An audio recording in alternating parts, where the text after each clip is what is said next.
Big boss ಮನೆಯಲ್ಲಿ 10ನೇ ವಾರದ ಇವಾಗ ಜೋಡಿ ಟಾಸ್ಕ್ ಅಂತ ಏನು ಕಾನ್ಸೆಪ್ಟ್ ಕೊಟ್ಟಿದ್ರು ಅದರ ಮೊದಲನೇ ಟಾಸ್ಕ್ ಇವಾಗ ಆರಂಭ ಆಗಿದೆ. ಸೊ ಈ ಒಂದು ಟಾಸ್ಕ್ ಅಲ್ಲಿ ಏನಪ್ಪಾ ಅಂತ ಹೇಳಿದ್ರೆ ಬಿಗ್ ಬಾಸ್ ಮನೆಯಲ್ಲಿ ಇವಾಗ ಕ್ರಿಯೇಟ್ ಆಗಿರುವಂತಹ 6 ಜನ ಜೋಡಿಗಳು ಈ ಒಂದು ಗೇಮ್ ಅನ್ನ ಆಡಬೇಕು. ಹಾಗೇನೆ ಧ್ರುವ ಅಂತವರು ಉಸ್ತುವಾರಿಯಾಗಿರ್ತಾರೆ, ಜೊತೆಗೆ ಧನುಷ್ ಅವರು ಕೂಡ ಅಲ್ಲಿ ಸಹಾಯಕ್ಕೆ ಇರ್ತಾರೆ. ಇಲ್ಲಿ ಇಬ್ಬರನ್ನು ಕೂಡ ಉಸ್ತುವಾರಿಯಾಗಿ ನೇಮಿಸಿದ್ದಾರೆ ಅಂತ ಕಾಣಿಸುತ್ತೆ. ಅದೇನೇ ಆಗಿರ್ಲಿ 6 ಜನ ಜೋಡಿಗಳು ಇವಾಗ ಗೇಮ್ ಅನ್ನ ಆಡಬೇಕಾಗಿರುತ್ತೆ. ಸೊ ಗೇಮ್ ಏನಪ್ಪಾ ಅಂತ ಹೇಳಿದ್ರೆ ಜೋಡಿಗಳ ಒಂದು ಒಂದೊಂದು ಕಾಲಿಗೆ ದಾರವನ್ನ ಕಟ್ಟಿರಲಾಗಿರುತ್ತೆ. ಸೊ ಇವಾಗ ಏನಪ್ಪಾ ಅಂತ ಹೇಳಿದ್ರೆ ಗೇಮು ಒಂದು ಬಾಕ್ಸ್ ಅನ್ನ ಮಾಡಿದ್ದಾರೆ ಅಥವಾ ಒಂದು ಚೌಕಾಕಾರದ ಒಂದು ಆಕೃತಿ ಇದೆ. ಸೊ ನೆಲದ ಮೇಲೆನೆ ಮಾಡಿದ್ದಾರೆ.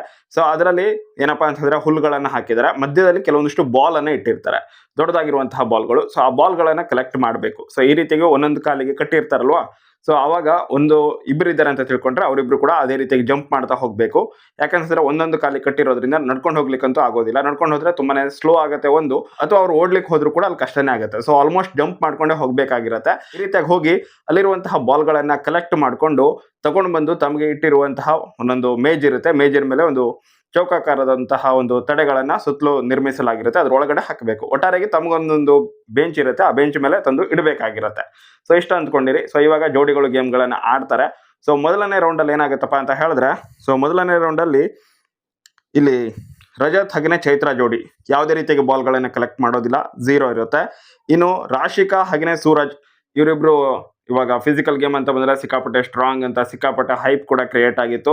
ಇದರ ಜೊತೆಗೇನೆ ಅವರು ಆಲ್ರೆಡಿ ಮಾತಾಡ್ಕೊಂಡಿದ್ರು, ಪ್ರೋಮೋದಲ್ಲೂ ಕೂಡ ಕಾಣಿಸಿದ್ರು, ನಾವು ಗೆಲ್ತಾ ಇದೀವಿ, ಹಾಗೇನೆ ಇಲ್ಲಿ ಕಾವ್ಯ ಮತ್ತು ಗಿಲ್ಲಿ ಅವರನ್ನು ಹೊರಗಡೆ ಇಡಬೇಕು ಅಷ್ಟೇನೆ ಅಂತ ಹೇಳಿ ರಾಶಿಕ್ ಅವರು ಡೈಲಾಗ್ ಬೇರೆ ಹೊಡೆದಿದ್ರು.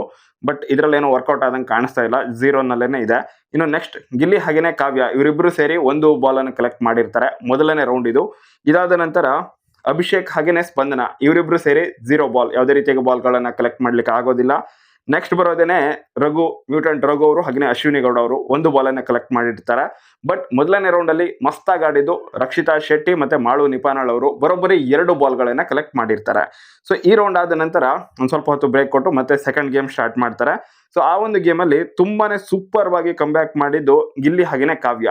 ಇಬ್ರು ಕೂಡ 2 ಬಾಲ್ಗಳನ್ನ ಕಲೆಕ್ಟ್ ಮಾಡಿ ತಗೊಂಡು ಹೋಗಿ ತಮ್ಗೆ ಇಟ್ಟಿರುವಂತಹ ಒಂದು ಮೇಂಚಿನ ಮೇಲೆ ಇಡ್ತಾರೆ. ಇದಾದ ನಂತರ ಮಾಳು ಹಾಗೇನೆ ರಕ್ಷಿತಾ ಇವರಿಬ್ರು ಸೇರಿ ಒಂದು ಬಾಲ್ ಅನ್ನ ಕಲೆಕ್ಟ್ ಮಾಡ್ತಾರೆ. ಅಶ್ವಿನಿ ಹಾಗೇನೆ ರಘು ಅವರು ಯಾವುದೇ ರೀತಿಯಾಗಿ ಬಾಲ್ ಅನ್ನು ಕಲೆಕ್ಟ್ ಮಾಡ್ಲಿಕ್ಕೆ ಆಗೋದಿಲ್ಲ. ಸೂರಜ್ ಹಾಗೇನೆ ರಾಶಿಕ್ ಅವರು ಈ ರೌಂಡ್ ಅಲ್ಲಿ ತುಂಬಾನೇ ಚೆನ್ನಾಗಿ ಆಡಿ 2 ಬಾಲ್ಗಳನ್ನ ಕಲೆಕ್ಟ್ ಮಾಡ್ತಾರೆ. ಇನ್ನು ಸ್ಪಂದನ ಮತ್ತು ಅಭಿ, ಸೊ ಒಂದು ಬಾಲ್ ಇರಲಿಲ್ಲ, ಬಟ್ ಒಂದು ಬಾಲ್ಗಳನ್ನ ಕಲೆಕ್ಟ್ ಮಾಡ್ತಾರೆ. ಬಟ್ ರಜತ್ ಬುಜ್ಜಿ ಅವರಿಗೆ ಯಾವುದೇ ರೀತಿಯಾಗಿ ಬಾಲ್ಗಳನ್ನ ಕಲೆಕ್ಟ್ ಮಾಡ್ಲಿಕ್ಕೆ ಆಗೋದಿಲ್ಲ. ಸೊ ಇವಾಗ 2 ರೌಂಡ್ಗಳು ಮುಕ್ತಾಯವಾದಾಗ ಹೈಯೆಸ್ಟ್ ಇರೋದು ಗಿಲ್ಲಿ ಕಾವ್ಯ ಜೋಡಿ ಮತ್ತೆ ರಕ್ಷಿತಾ ಮಾಳು ಜೋಡಿ. ತಲಾ 3 ಪಾಯಿಂಟ್ಸ್ಗಳಿದಾವೆ ಅಥವಾ 3 ಬಾಲ್ಗಳನ್ನ ಕಲೆಕ್ಟ್ ಮಾಡಿದ್ದಾರೆ. ಹಾಗೇನೆ ಸೆಕೆಂಡ್ ಪ್ಲೇಸ್ ಅಲ್ಲಿ ಇರೋದು ರಾಶಿಕ್ ಹಾಗೇನೆ ಸೂರಜ್ ಅವರು 2 ಬಾಲ್ಗಳನ್ನ ಕಲೆಕ್ಟ್ ಮಾಡಿದ್ದಾರೆ. ಹಾಗೇನೆ ಅಶ್ವಿನಿ ರಘು ಜೋಡಿ ಮತ್ತೆ ಸ್ಪಂದನ ಅಭಿ ಜೋಡಿ ಒಂದೊಂದು ಬಾಲ್ ಅನ್ನ ಕಲೆಕ್ಟ್ ಮಾಡಿದ್ರೆ ರಜತ್ ಹಾಗೇನೆ ಚೈತ್ರ ಜೋಡಿ ಯಾವುದೇ ರೀತಿಯಾಗಿ ಬಾಲ್ಗಳನ್ನ ಕಲೆಕ್ಟ್ ಮಾಡಿರೋದಿಲ್ಲ. ಇದೆಲ್ಲ ಸರಿಯಾಗಿನೇ ಇದೆ. ಬಟ್ ಇವಾಗ 3ನೇ ರೌಂಡ್ ಇದೆ. ಹಾಗೇನೆ ಇದರಲ್ಲಿ ಸ್ವಲ್ಪ ಜಾಸ್ತಿನೇ ಬಾಲ್ಗಳು ಇರ್ತಾರೆ. ಹಾಗೇನೆ ಯಾರು ಜಾಸ್ತಿ ಬಾಲ್ ಕಲೆಕ್ಟ್ ಮಾಡ್ತಾರೋ ಅವ್ರು ವಿನ್ ಆಗ್ತಾರೆ ಈ ಒಂದು ಗೇಮ್ ಅನ್ನ.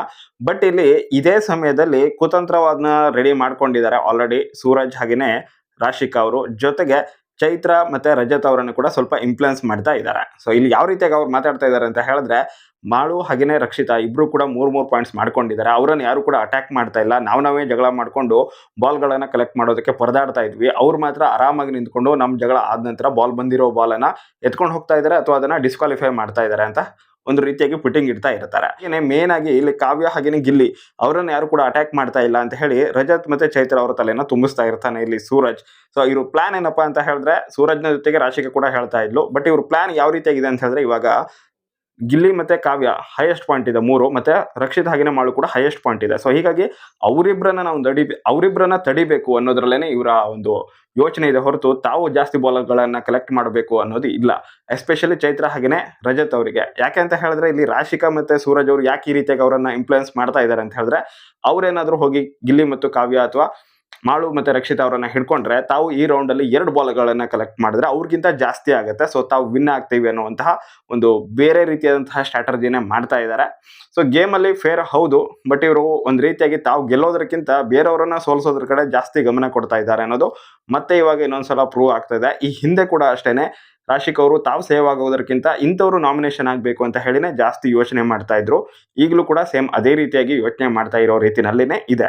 ಈ ಒಂದು ಟಾಸ್ಕ್ ಆಡುವಂತಹ ಸಮಯದಲ್ಲಿ ಸಾಕಷ್ಟು ಫೈಟ್ಗಳಾಗಿದ್ದಾವೆ. ಅದರಲ್ಲಿ ಮೇನ್ ಆಗಿ ಹೈಲೈಟ್ ಆಗಿದ್ದು ಸ್ಪಂದನ ಹಾಗೇನೆ ರಾಶಿಕಾ. ಸೊ ಇವರ ನಡುವೆ ಆದಂತಹ ಒಂದು ಫೈಟ್ ಅನ್ನೋದಕ್ಕಿಂತ ರಾಶಿಕಾ ಅವರು ಇಲ್ಲಿ ಕೆಳಗಡೆ ಬಿದ್ದಿದ್ದಂತಹ ಸ್ಪಂದನ ಅವರ ಮೇಲ್ಗಡೆ ಕುತ್ಕೊಂಡೇ ಬಿಟ್ಟಿದ್ರು ಅಂತಾನೆ ಹೇಳ್ಬಹುದು. ಅವರ ಪೂರ್ತಿ ವೇಟ್ ಇಲ್ಲಿ ಸ್ಪಂದನ ಅವರ ಮೇಲೇನೆ ಇತ್ತು. ಆ ಸಮಯದಲ್ಲಿ ಅಭಿ ಅವರು ಆ ಬಾಲ್ಗೋಸ್ಕರ ಜಗಳ ಆಡೋದು ಬೇಡ, ಸೊ ಈ ರೀತಿಯಾಗಿ ಡಾಮಿನೇಟ್ ಆಗ್ತಾ ಇರುವಾಗ ನೀವು ಹೊರಗಡೆ ಬಾ ಅಂತ ಹೇಳಿ ಇಲ್ಲಿ ಸ್ಪಂದನ ಅವರನ್ನ ಅವರು ಹಿಂದ್ಗಡೆ ಹೇಳ್ಕೊಂಡಿದ್ರು ಕೂಡ.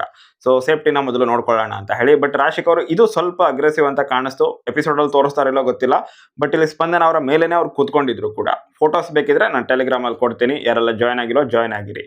ಇನ್ನು ನೆಕ್ಸ್ಟ್ ವಿಷಯ ಏನಪ್ಪಾ ಅಂತ ಹೇಳಿದ್ರೆ, ಇಲ್ಲಿ ರಜತ್ ಬುಜ್ಜಿ ಮತ್ತೆ ಮ್ಯೂಟೆಂಟ್ ರಘು ಇಬ್ಬರಿಗೂ ಕೂಡ ಸಖತ್ ಫೈಟ್ ಆಗಿದೆ. ಸೊ ಇಲ್ಲಿ ಏನಾಗ್ತಾ ಇತ್ತು ಅಂತ ಹೇಳಿದ್ರೆ, ಎಲ್ಲರೂ ಕೂಡ ತಮಗೆ ಸಿಕ್ಕಿರುವಂತಹ ಬಾಲ್ ಅನ್ನ ಎತ್ಕೊಂಡು ಹೋಗಿದ್ರೆ ಅಷ್ಟೇನು ಫೈಟ್ ಆಗ್ತಾ ಇರಲಿಲ್ಲ. ಸೊ ಒಂದು ಬಾಲ್ ಅನ್ನ ತಗೊಂಡಿರ್ತಾರೆ, ಇನ್ನೊಂದು ಬಾಲ್ಗೋಸ್ಕರ ಅಲ್ಲಿ ಫೈಟ್ ಶುರು ಆಗ್ತಾ ಇತ್ತು.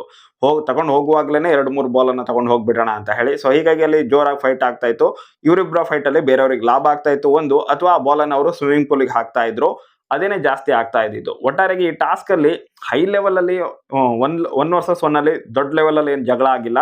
ಬಟ್ ಹೆವಿ ಫೈಟ್ ಇದ್ದಿದ್ದು ರಘು ಹಾಗೇನೆ ಇಲ್ಲಿ ರಜತ್ ಬುಜ್ಜಿ ಅವರಿಗೆ. ಇವ್ರ ಜೊತೆಗೆ ಅಭಿಷೇಕ್ ಅವರು ಕೂಡ ಸ್ವಲ್ಪ ಫೈಟ್ ಅನ್ನ ಕೊಟ್ಟಿದ್ರು.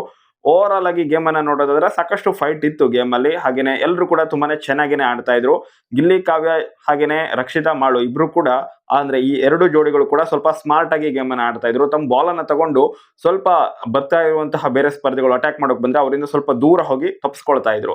ಇವಾಗ 2ನೇ ರೌಂಡ್ ಅಲ್ಲಂತೂ ಎಸ್ಪೆಷಲಿ ಗಿಲ್ಲಿ ಮತ್ತು ಕಾವ್ಯ ಇಬ್ರು ಕೂಡ ಬಾಲ್ ಅನ್ನ ಹಿಡ್ಕೊಂಡಾಗ ಅವ್ರ ಹಿಂದೆನೆ ರಘು ಮತ್ತು ಅಶ್ವಿನಿ ಅವರು ಇದ್ರು. ಬಟ್ ರಘು ಅವರ ದೇಹ ಏನಿದೆ ಸಿಕ್ಕಾಪಟ್ಟೆ ದೊಡ್ಡದಾಗಿರೋದ್ರಿಂದ ಅಲ್ಲಿ ಏನಾಗ್ತಾ ಇತ್ತು, ಗಿಲ್ಲಿ ಮತ್ತೆ ಕಾವ್ಯ ಇಬ್ರು ಕೂಡ ಈಸಿಯಾಗಿ ಎಸ್ಕೇಪ್ ಆಗ್ತಾ ಇದ್ರು. ಮತ್ತೆ ರಘು ಮತ್ತೆ ಅಶ್ವಿನಿ ಅವರಿಗೆ ಸ್ವಲ್ಪ ಕಷ್ಟ ಆಗ್ತಾ ಇತ್ತು. ಅಂದ್ರೆ 2 ಕಾಲನ್ನ ಬಳಸೋದಕ್ಕೆ ಕಷ್ಟ ಆಗ್ತಾ ಇತ್ತಲ್ವಾ, ಕಾಲಿಗೆ ದಾರ ಕಟ್ಟಿದ್ರಿಂದ. ಸೊ ಹೀಗಾಗಿ ಓಡೋದಕ್ಕೂ ಕೂಡ ಕಷ್ಟ ಆಗ್ತಾ ಇತ್ತು. ಗಿಲ್ಲಿ ಮತ್ತೆ ಕಾವ್ಯ ಅವರು ಇಬ್ರು ಈಸಿಯಾಗಿನೇ ಪಾಸ್ ಆಗಿ ಅಲ್ಲಿ ಪಾಯಿಂಟ್ ಗಳನ್ನ ತಗೊಂಡು ಬರ್ತಾ ಇದ್ರು. ಸೇಮ್ ಅಲ್ಲಿ ಮಾಳು ಮತ್ತು ರಕ್ಷಿತಾ ಅವರ ವಿಷಯದಲ್ಲೂ ಕೂಡ ಹಂಗೇನೆ ಆಗ್ತಾ ಇತ್ತು. ಇಬ್ರು ಕೂಡ ತುಂಬಾನೇ ಕ್ವಿಕ್ ಆಗಿ ಗೇಮ್ ಗಳನ್ನ ಕಂಪ್ಲೀಟ್ ಮಾಡ್ಕೊಂಡಿದ್ದಾರೆ. ಸೊ ಇವಾಗ 3ನೇ ಟಾಸ್ಕ್ ಅನ್ನ ಕೊಡ್ತಾರಾ ಇಲ್ವಾ ಅನ್ನೋದನ್ನ ಕಾದು ನೋಡ್ಬೇಕು. 3ನೇ ಟಾಸ್ಕ್ ಅನ್ನ ಕೊಟ್ರೆ ಇಂಟ್ರೆಸ್ಟಿಂಗ್ ಆಗಿರುತ್ತೆ. 3ನೇ ಟಾಸ್ಕ್ ಅನ್ನ ಕೊಡುವಂತಹ ಸಾಧ್ಯತೆ ಇದೆ, ಅಥವಾ ಇಬ್ರು ಕೂಡ ಡ್ರಾ ಅಂತ ಹೇಳಿ ಇಲ್ಲಿಗೇನೆ ಮುಗಿಸುವಂತಹ ಸಾಧ್ಯತೆ ಕೂಡ ಇದೆ. ಸಿಚುವೇಶನ್ ಅನ್ನ ನೋಡ್ತಾ ಇದ್ರೆ ರಾಶಿಕಾ ಮತ್ತೆ ಸೂರಜ್ ಅವರು ಮೊದಲು ಇವರ ವಿರುದ್ಧ 3ನೇ ಒಂದು ಟಾಸ್ಕ್ ಅಲ್ಲಿ ಹೆಂಗಾದ್ರೂ ಮಾಡಿ ವಿನ್ ಮಾಡ್ಬೇಕು ಅಂತ ಹೇಳಿ ಎಲ್ಲಾ ಪ್ಲಾನ್ ಗಳನ್ನ ಮಾಡ್ಕೊಂಡಿದ್ರು. ಬಟ್ ಬಿಗ್ ಬಾಸ್ ಯಾಕೋ ಒಂದು ಹೊಸ ಟ್ವಿಸ್ಟ್ ಅನ್ನ ಕೊಟ್ಟು 2ನೇ ರೌಂಡ್ ಅಂತ ಹೇಳಿರೋ ರೀತಿನಲ್ಲಿದೆ. ಸೊ ಇವಾಗ ಅವರು ರಾಶಿಕಾ ಮತ್ತೆ ಸೂರಜ್ ಅವರು ಇನ್ನೊಂದು ಪ್ಲಾನ್ ಅನ್ನ ತಗೊಂಡು ಬಂದಿದ್ದಾರೆ. ಸೊ ಇವಾಗ ತಾವಂತೂ ಔಟ್ ಮಾಡ್ಲಿಕ್ಕೆ ಆಗಲ್ಲ. ಬಟ್ ಅಕಸ್ಮಾತ್ ಆಗಿ ಕಾವ್ಯ ಹಾಗೇನೆ ಗಿಲ್ಲಿ ಅವರಿಗೆ ಅವರನ್ನ ಹೊರಗಡೆ ಇಡುವಂತಹ ಅವಕಾಶ ಸಿಕ್ಕಿದ್ರೆ ತಾವು ಸೇಫ್ ಆಗ್ಬೇಕು ಅಂತ ಹೇಳಿ ಅವರು ಇವಾಗ ಗಿಲ್ಲಿ ಹತ್ರ ಹೋಗಿ ಸ್ವಲ್ಪ ನೈಸ್ ಆಗಿ ಮಾತಾಡೋದಕ್ಕೆ ಶುರು ಮಾಡ್ಕೊಂಡಿದ್ದಾರೆ. ಸೊ ಕ್ಲೀನ್ ಆಗಿ ಎದ್ದು ಕಾಣಿಸ್ತಾ ಇತ್ತು. ಯಾಕಂತ ಹೇಳಿದ್ರೆ ಇದಕ್ಕೂ ಮೊದಲು ಅವ್ರ ವಿರುದ್ಧನೇ ಸಂಚು ಮಾಡಿದವರು ಇವಾಗ ಅವ್ರ ಜೊತೆ ಸ್ವಲ್ಪ ನೈಸ್ ಆಗಿ ಮಾತಾಡ್ತಾ ಇದ್ದಾರೆ. ಈ ರೌಂಡ್ ಅನ್ನ ಹೆಂಗಾದ್ರೂ ಮಾಡಿ ತಾವು ಬಚಾವ್ ಆಗ್ಬಿಟ್ರೆ ನೆಕ್ಸ್ಟ್ ಗೇಮ್ ಅಲ್ಲಿ ತಾವು ಗೆದ್ರೆ ಗಿಲ್ಲಿ ಮತ್ತು ಕಾವ್ಯನ 100% ರಾಶಿಕಾ ಮತ್ತು ಸೂರಜ್ ಅವರು ಹೊರಗಡೆ ಇಡೋದಂತೂ ಪಕ್ಕ ಅಂತ ನನ್ಗನ್ಸುತ್ತೆ. ಬಟ್ ಇವಾಗ ಈ ರೀತಿಯಾಗಿ ಒಂದು ರೀತಿಯಾಗಿ ನೈಸ್ ಮಾಡಿ ಸ್ವಲ್ಪ ನರಿ ಬುದ್ಧಿನ ಯೂಸ್ ಮಾಡೋದ್ರಲ್ಲಿ ರಾಶಿಕಾ ಮತ್ತು ಸೂರಜ್ ಅವರು ಬ್ಯುಸಿ ಆಗಿದ್ದಾರೆ. ಗಿಲ್ಲಿ ಅವರನ್ನ ಸ್ವಲ್ಪ ನೈಸ್ ಮಾಡ್ತಾ ಇದ್ದಾರೆ. ಬಟ್ ಇದು ವರ್ಕೌಟ್ ಆಗದೇನೆ ಗಿಲ್ಲಿ ಮತ್ತೆ ಕಾವ್ಯ ತಂಡ ಮತ್ತೆ ಆ ಕಡೆ ರಕ್ಷಿತಾ ಹಾಗೆ ಮಾಳು ತಂಡ ಇಬ್ರು ಕೂಡ ಡಿಸ್ಕಸ್ ಮಾಡಿ ಒಬ್ಬರನ್ನ ಹೊರಗಡೆ ಇಡಬೇಕು ಅಂತ ಕಾಣಿಸುತ್ತೆ. ಮೋಸ್ಟ್ಲಿ ಇಬ್ರಿಗೂ ಕೂಡ 3 ಪಾಯಿಂಟ್ಸ್ ಬಂದಿರೋದ್ರಿಂದ ನೋಡೋಣ ಅದು ಹೆಂಗಾಗುತ್ತೆ ಅಂತ ಹೇಳಿ. ಆಲ್ರೆಡಿ ರಕ್ಷಿತ್ ಅವರು ಗಿಲ್ಲಿ ಮತ್ತೆ ಕಾವ್ಯ ಅವರನ್ನ ಈಗಾಗಲೇ ನಾಮಿನೇಟ್ ಮಾಡಿರೋದ್ರಿಂದ ಅಲ್ಲಿ ಜಗಳಗಳು ಕೂಡ ನಿನ್ನೆ ಸಾಕಷ್ಟು ಆಗಿದಾವೆ. ಇವತ್ತಿನ ಎಪಿಸೋಡ್ ಅಲ್ಲಿ ಕೂಡ ಅದು ರಬ್ಬಪ್ ಆಗುತ್ತೆ. ಸೊ ಹೀಗಾಗಿ ವಾದ ವಿವಾದ ಆದ್ರೆ ಯಾವ ಒಂದು ಜೋಡಿನ ಹೊರಗಡೆ ಇಡೋದಕ್ಕೆ ಅವರು ಡಿಸೈಡ್ ಮಾಡ್ತಾರೆ ಕೊನೆಯಲ್ಲಿ, ಅದನ್ನ ಕಾದು ನೋಡ್ಬೇಕು.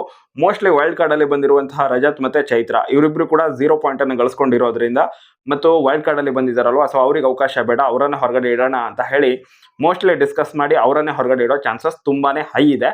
ಕಾದು ನೋಡ್ಬೇಕಿದೆ ಅಷ್ಟೇ. ಬಟ್ ನನ್ನ ಪ್ರಕಾರ ಹಿಂಗೇನೆ ಆಗೋದು ಅಂತ ಅನಿಸ್ತಾ ಇದೆ. ನೋಡೋಣ, ಏನಾದರೂ ಚೇಂಜಸ್ಗಳಿದ್ರೆ ನಾನು ಅದನ್ನು ಅಪ್ಡೇಟ್ ಮಾಡ್ತೀನಿ. ಹಾಗೆಯೇ 3ನೇ ಟಾಸ್ಕ್ ಏನಾದರೂ ಬಿಗ್ ಬಾಸ್ ಕೊಟ್ಟು ಅದರಲ್ಲಿ ಯಾರಾದರೂ ವಿನ್ ಆದರೆ ಅಥವಾ ಏನಾದರೂ ಬದಲಾವಣೆಗಳಾದರೆ ಅದನ್ನು ಖಂಡಿತವಾಗ್ಲೂ ಅಪ್ಡೇಟ್ ಮಾಡ್ತೀನಿ. ಸೊ ಈ ರೀತಿಯಾಗಿ ನಿಮಗೆ ರೆಗ್ಯುಲರ್ ಅಪ್ಡೇಟ್ ಬೇಕು ಅಂತ ಹೇಳಿದ್ರೆ ಚಾನಲನ್ನು ಸಬ್ಸ್ಕ್ರೈಬ್ ಮಾಡಿಟ್ಕೊಂಡಿರಿ.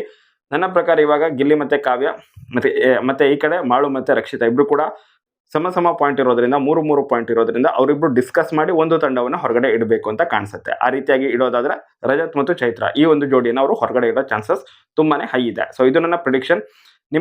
ಇದು ನನ್ನ ಪ್ರಿಡಿಕ್ಷನ್. ಬಟ್ ಇವರಿಬ್ಬರಿಗೂ 3 ಪಾಯಿಂಟ್ ಆಗಿರೋದು ಮಾತ್ರ ನಿಜ. ಸೊ ಅದು ಪ್ರಿಡಿಕ್ಷನ್ ಅಲ್ಲ. ಬಟ್ ಚೈತ್ರ ಮತ್ತು ರಜತ್ ಅವರನ್ನು ಹೊರಗಡೆ ಇಡಬಹುದು ಅನ್ನೋದು ನನ್ನ ಪ್ರಿಡಿಕ್ಷನ್.